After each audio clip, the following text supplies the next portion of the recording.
देश में बढ़ रही मॉब लिंचिंग की घटनाओं को लेकर देश के कुछ बुद्धिजीवियों ने पीएम मोदी को चिट्ठी लिखते हुए इस पर रोक लगाने की मांग की है। चिट्ठी लिखने वालों में फिल्म जगत से मणिरत्नम, श्याम बेनेगल, अनुराग कश्यप और शुभा मुदगल के साथ साथ कुछ लेखक और समाज सेवी भी हैं।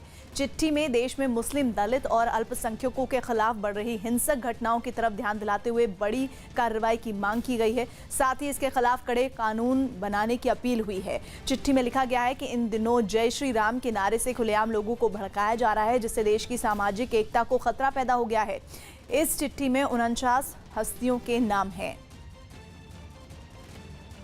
देश भर के बुद्धिजीवियों ने प्रधानमंत्री के नाम चिट्ठी लिखी है। आरोप है इंटॉलरेंस का। हमारे साथ कौशिक सेन हैं, अभिनेता हैं, इनसे बात करते हैं। क्या हो गया ऐसा कि आपको चिट्ठी लिखनी पड़ी? ये बहुत दिनों से चल रहा था, तो आप लोगों को मालूम ही है ना जो हो रहा है।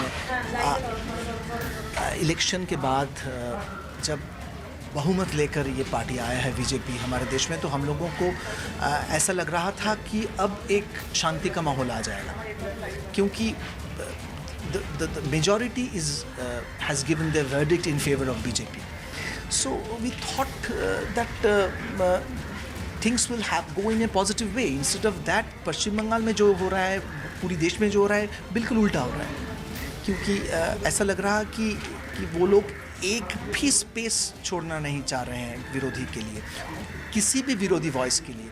और नेशनलिज्म के ज़रिए ये लोग जैसे नेशनलिज्म को डिफ़ाइन करना चाहते हैं, देश प्रेम को जैसे वो डिफ़ाइन करना चाहते हैं, वो तो बिल्कुल एक गलत डेफिनेशन दे रहे हैं। जो भी कुछ बोलेंगे उन लोगों को कहना है कि हम देशद्रोही हैं, ये लोग पाकिस्तान में चला जाना चाहिए, ऐसे बात।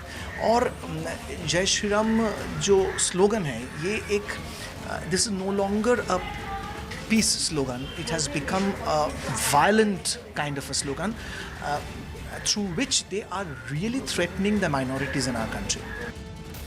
There's no view. The letter is self-explanatory. You can understand. Okay. So you spoke about Jai Shri Ram also. Yeah. Thank you. आप देखिए, पूरी जो एक तरह की क्रिएटिव इंटेलेक्चुअल स्पेस थी इंडिया की, सारे फिल्म फेस्टिवल्स, लिटरेचर फेस्टिवल्स, ये सारे बड़े एलिटिस्ट लोग जो कि अभी भी कॉलोनियल माइंडसेट में रहते हैं, जो अभी भी जो ब्रिटिश लोग का था कि Indians and dogs not allowed in this club, उसी माइंडसेट से चलते हैं। जो लोग कॉमन मैन के साथ कभी मिलते जुलते नहीं, इतना कुछ लेना देना नहीं है कॉमन इंडिया से। आप देखिए, ये पहले सब शांत बैठे हुए थे। 2014 से इन लोग को इंटॉलरेंस दिखने लगा। 1984 में जब हज़ारों सिख जो माइनॉरिटी कम्युनिटी है इंडिया की, वो जब उनको राजीव गांधी के गुंडों ने जब बुरी तरह से कत्लेआम किया, इनको नहीं दिखा।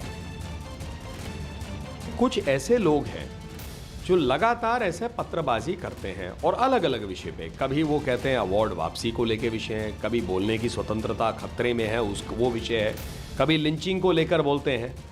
और कई बार ऐसा भी देखा गया है कि ये लोग जो हैं, इनमें से वो भारतीय जनता पार्टी के बिल्कुल विरुद्ध खड़े रहते हैं, कई तो वामपंथी दलों के साथ जुड़े रहते हैं। तो ऐसा लगता है कि ये शायद एक राजनीतिक उनकी सोच भी हो सकती है। फिर बहुत दुर्भाग्यपूर्ण बात है कि ये क्राइम को कम्युनलाइज करते हैं, उसका सांप्रदायिकरण करते हैं। चाहे हिंदू हो, मुसलमान हो, बौद्ध हो, ईसाई हो, किसी भी धर्म का हो, यदि कुछ गलत काम उस पर होता है तो कानूनी प्रक्रिया उस पर लागू होगी, उस पर एक्शन होगा। और भाजपा की सरकारें हमेशा करती हैं। कई तरह के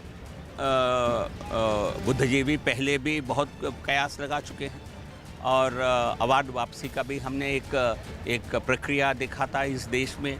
वो केवल मीडिया तक सीमित रहा और उसका कोई असर नहीं हुआ।